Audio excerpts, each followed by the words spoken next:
Kita sa cellphone video nga ini ang duha ka motorcycle riders nga nagahagunos ang pagpadalagan sa ilang motorsiklo sa highway sakop sang barangay Aglusong Concepcion, Iloilo sang Hunyo 10 sang aga.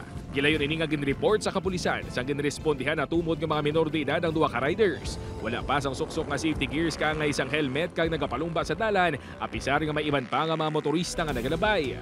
Damo ini kurbadang mga area although four lane no sa video daw ka reckless ng ilang pagdala sa ilang motorsiklo no. Ginpatawag na sa Concepcion Police ang natungdan nga kabataan lakip ng ilang mga ginikanan. Ginimpound ng ilang motorsiklo bangod lunsay wala sang lisensya ang mga rider. And at the same time pension din nato sila. Kung ano ang ilang mga possible liabilities sa ilang pagpagamit sa motorsiklo wala sang nagakaigo nga lisensya.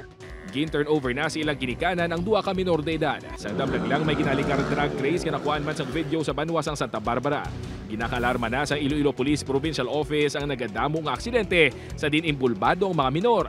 Halin Enero tubtub una nga semana sang Hunyo, nakarecord ang IPPO sang 25 ka mga minor de edad nga involved sa mga aksidente.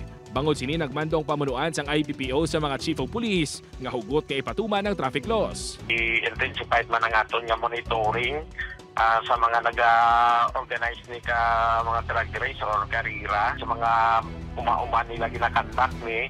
So ang coordination is sa barangay. Upo kay Hans Desierto, John Sala, One Western Visayas.